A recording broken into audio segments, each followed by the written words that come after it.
Hey everybody, I'm Zach and I like movies, and I am coming to you live from the eve of the Oscars Sunday. This is Oscars Saturday. This is like your final day to like fully crunch for the test.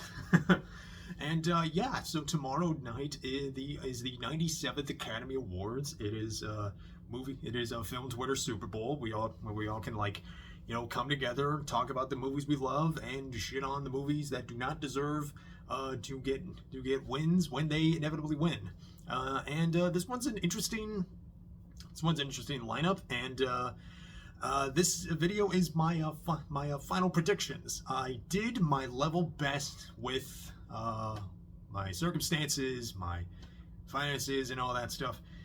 To watch as much of the what was nominated as I could, and I couldn't get everything. Some films were just like either out of theaters or were not playing anywhere near me, or I couldn't make time to catch a screening of them, and others like Anora, which is like out of theaters still, but is like on rent and demand. But like I just sort of have a principle, like if I'm gonna pay full price to rent a movie, I might as well just own it physically. But hey, waiting on that Anora Criterion, that looks really good, and.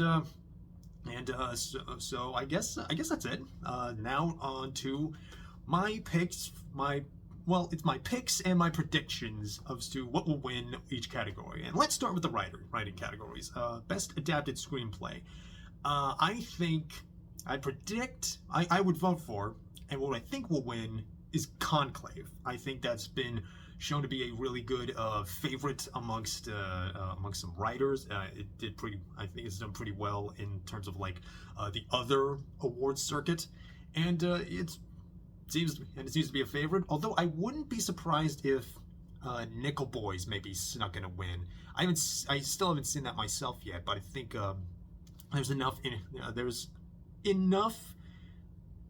there's maybe just enough interest in Nickel Boys to get at least one thing. Maybe this will be one of those years where like every Best Picture nominee wins at least one thing. Everybody gets a trophy. But for original screenplay, this is one that I think could go a couple ways. So I would, if I was in the Academy, I would vote for The Substance. But what I think will win is probably going to be Anora. There's a lot of momentum behind Anora right now. But I guess I can't. And again, having not seen Anora yet, I can't fully judge that. But I think since there's so much momentum behind it, especially with Sean Baker, I think it could get an original screenplay. It's probably going to get at least a screenplay win on top of that. Although I would not be surprised if this also went to The Brutalist, which I would not be upset about at all. And also, I'm very impressed that The Brutalist wasn't adapted from anything. It's just like its own beast of this sort of lost great American novel type movie. But moving on, international feature. This could be a coin flip, because I'm predicting, and I really am rooting for I'm Still Here. Because yeah, Viva la Brazil. I have family who went to Brazil, who like did missions in Brazil. They were, and I'm very excited, to see so much love and praise for Fernanda Torres and her performance. I haven't seen the movie myself, but man, just like I'm really, really hoping for her. I think she had I think there's some chance that I wouldn't count her out of the Best Actress race quite yet. But as far as international feature, I think I'm Still Here has a chance. Although since Emilia Perez is also like the front runner in terms of nominations count, we can't really discount it, even despite its like the backlash it's gotten since then. Yeah, rooting for I'm Still Here. Now, Best Animated. This is also kind of a coin flip, because the two front runners right now are none of the Disney movies, or not even the Pixar movie. It's between Flow and The Wild Robot. And I feel like I would vote for Flow but I wouldn't be surprised if the Wild Robot won. And I gotta say maybe the Wild Robot will win. I feel like there's still enough conventions that makes it like a nice crowd pleaser, and like maybe sometimes something like a little more out there and unexpected does at least get nominated. Like I'm glad that something like Memoir of a Snail got nominated, but yeah, this is probably going to go to the Wild Robot. Although again, coin flip, could be either way. Best documentary. Now, I've not been able to see any of these docs. This is another category that I feel like I've really slacked on. But I would vote for, and I do think No Other Land would win. That is the big sort of, you might have been heard a lot of drummings about this online. This is the documentary by an Israeli and Palestinian, and it's focusing on this Palestinian neighborhood as it's being sort of torn down and invaded by Israeli soldiers. And I feel like is such a hot button issue that it probably isn't going to go, especially given how they reacted to Jonathan Glazer's very mild words about being vocal about a genocide that you're seeing before your eyes, what they did last year, and like there were so many calls to like basically have him blacklisted, at least for the Oscars. But yeah, I wouldn't be shocked if something else, like say the porcelain war, which is that focuses on another documentary that focuses on the war of Ukraine, and I can see that also maybe taking it, but again, that one's a bit up in the air. The shorts, I am not at a place where I'm able to see the shorts, so I'm kind of just throwing darts at the wall. But I usually with something like doc shorts, I tend to look at it tends to be like is it like titling, is it like sort of marketing kind of thing.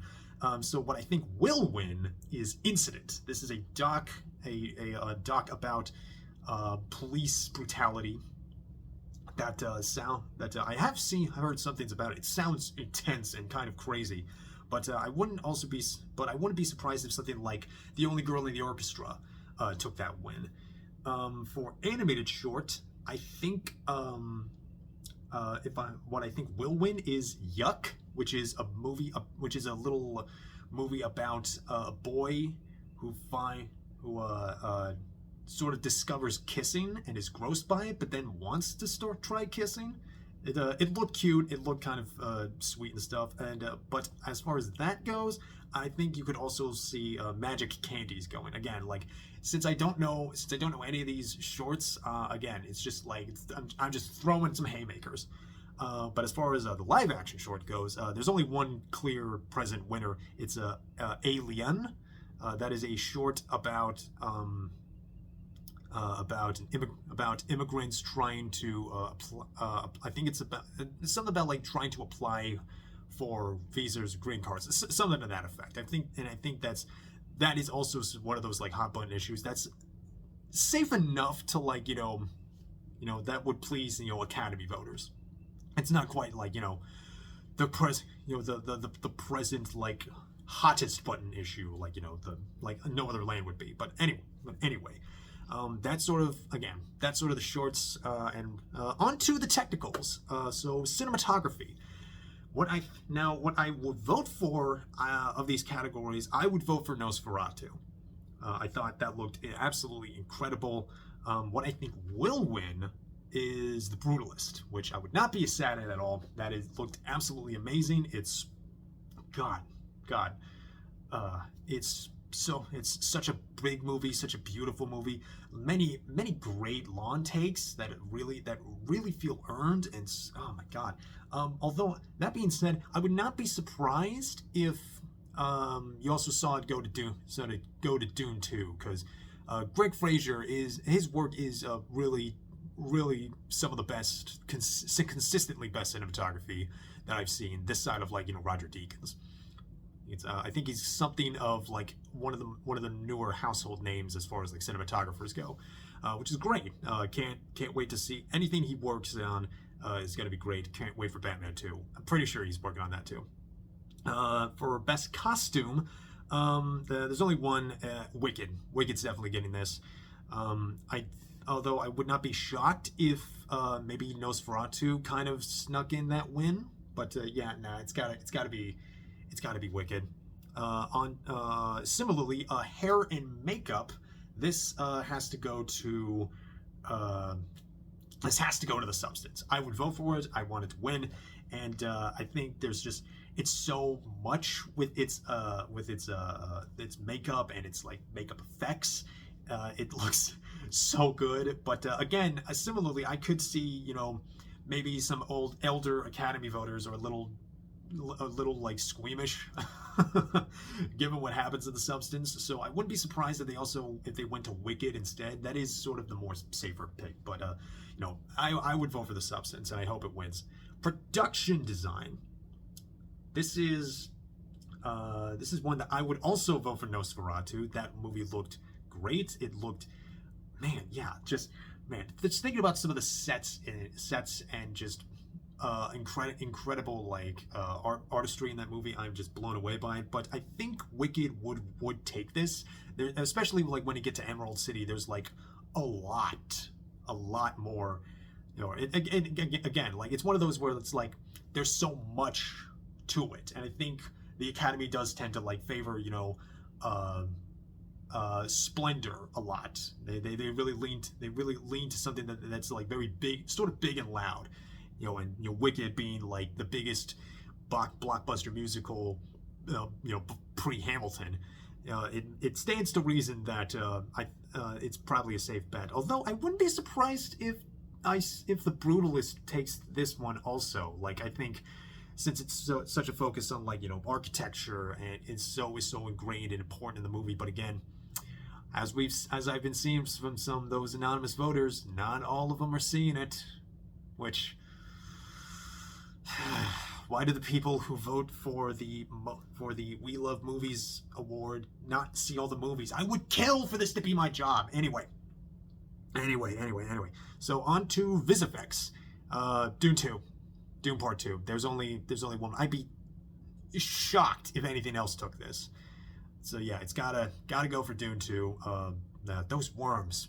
Damn worms. For best sound, similarly Dune 2.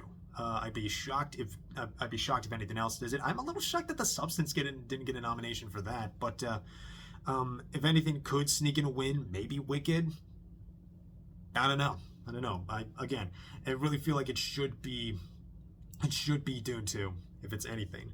For best editing, I would vote for, and I predict, The Brutalist takes this. Because like for a movie that's 3.5 hours long, it feels like 2 hours. Like honestly, when you're like sitting there, when I was sitting there and it was like building up, when it was like starting to crescendo and it hit the intermission, I was amazed. Like the time flies by. But I could also see Anora taking this, given how there's given how I hear there's so much chaos and a lot happening. A lot going on in Anora that I could easily see that they do tend to like pick like again sort of the most, and maybe Anora does have the most editing. I mean, I've seen, again, I haven't seen Anora yet. I don't know if that's fully justified or if I'm just sort of blowing smoke or anything.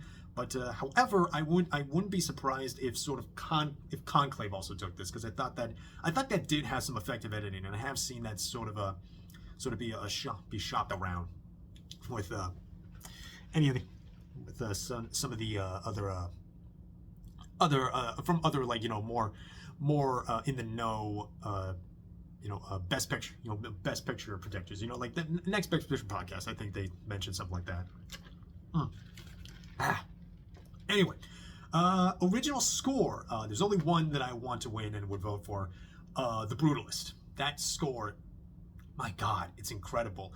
I do want to link a track. I do want to link a track of it in the description. It is the the boat scene, the opening scene, and it's just, oh, it's majestic. It's so big. It's so weird. It's so unique, and it's grand. Everything about it feels so grand, so big, and so, God, I can't. I'm excited. I need to listen to it again. But as far as what might be a dark horse, maybe Wicked. I don't know. I feel I'm so narrowed in. Like like The Brutalist has to win this. Best original song. Man, they did not have good picks for this one.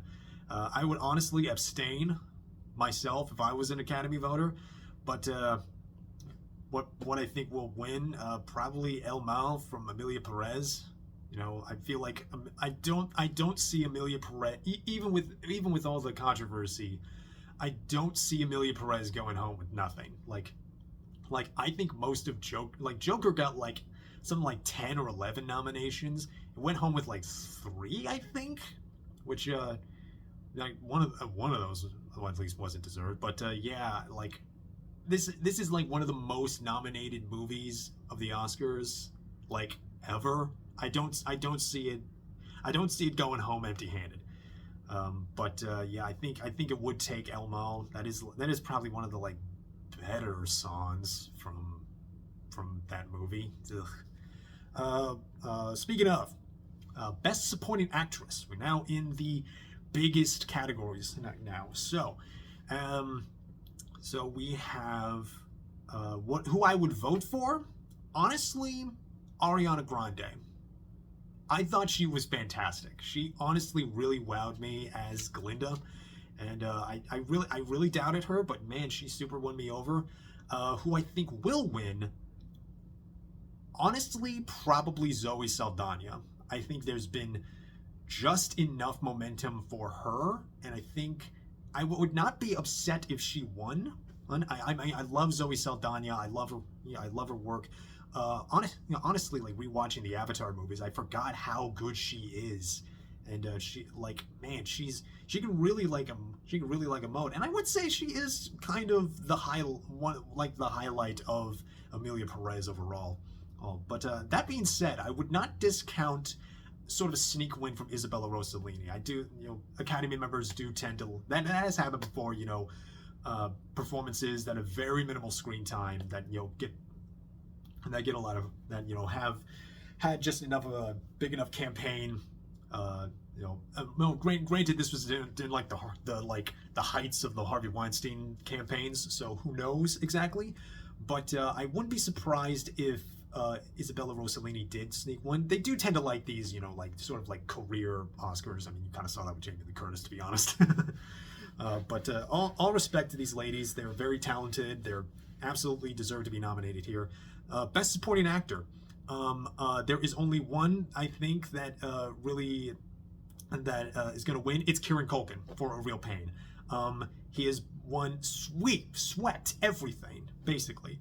And absolutely deserved. I thought he was amazing. And granted, I think I've seen some like criticisms about that performance, that he's not like doing anything too different from what he does on Succession. But at the same time, like he's really great on Succession. He absolutely earned those Emmys. He won those Emmys, right? But yeah, as far as like potential upsets, it'd be cool if Guy Pearce won this. He's great in The Brutalist, and it's kind of crazy that he hasn't been nominated until now, because he's great. I feel like he's kind of an underrated actor in a way. Like he's one of those actors that is like so consistently good, but never gets enough like esteem, kind of in that sense. So that's the supporting role. So Best Actress. This is kind of a coin toss between Demi Moore for The Substance and Mikey Madison for Anora. But who I think will win? Demi Moore. I think Demi Moore will win. I would probably, but I honestly can't discount either Mikey Madison or Fernanda Torres either. I think it's a real jockey race between these three. There is a lot. There's just so man, it's hard to say. This feels a little bit like a Kate Blanchett, Michelle Yeoh situation where there's two really great performances from accomplished actresses, and one that's kind of sort of like a career, sort of like something of a career revival in a way. And then you have Mikey Madsen, who's just like, she's like really just kind of shot up and like really just exploded. And she's young, she's fresh, and like it's hard to say. Honestly, I wouldn't if I gun to my head, since I haven't seen I'm Still Here yet. I probably would, or Honora. I would say Demi Moore probably has the best chance. Again, it's like, again, I'm only predicting of the information I have. So on to Best Actor. Honestly, like supporting actor, there's only one I think can and will win. It's Adrien Brody for The Brutalist. He's so great. I'm so glad to see like scenes from The Brutalist circulated online, where you could really see like not just the majesty of like how of its montages, but also like seeing what Brody does with like his face. He's so worn down, and he's such an expressive actor. Adrien Brody, this performance really reminded me a lot of what he did with The Pianist, and that's and his performance in The Pianist is one of the greatest performances of the 21st century. And this is I would say almost as good. He's really great. Although I would have to say, gotta look out for Tim Cham. Got Timothy Chalamet in an upset. Won the Screen Actors Guild for Best Actor, and there is now a not 0% chance that he will win this. The Academy loves biopics. Again, the odds are not zero now, but I wouldn't be upset if Timothy Chalamet won. I really like him as an actor. I haven't seen a Complete Unknown either. I have been like preparing for like a big Bob Dylan binge of stuff, like some of his movies, like I'm Still Here. I have like a buddy of mine who's like a huge Dylan head that we're setting some things up. It's gonna be fun. But yeah. As far as Best Actor, it's got to go to Adrien Brody. Best Director, though, now this is also something of a coin toss.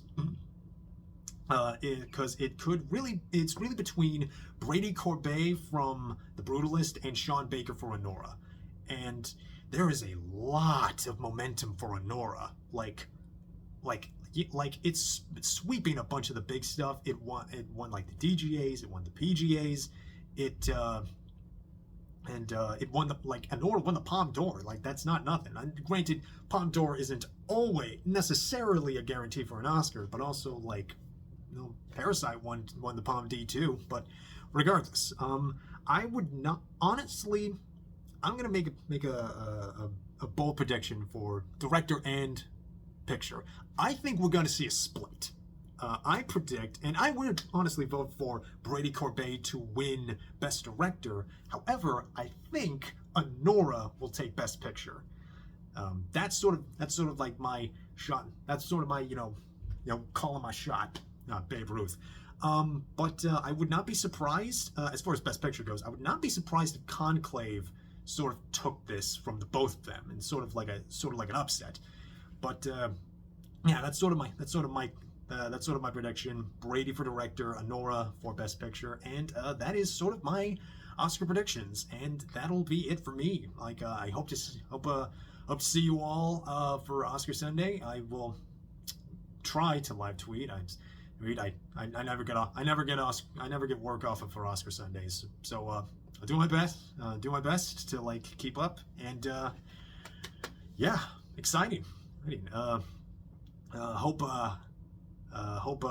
you all enjoy it. I really hope Conan blows it out of the water as a host. He's great. He likes movies, and he's one of the funniest guys.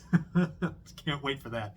And I hope you all watch it, and I hope you all watch movies too, because movies are life, and life is good. and I have a lot more life to watch. And I will see you all later. My name is Zach. I like movies, and I will see you on Oscar night. And I hope you take care of yourselves.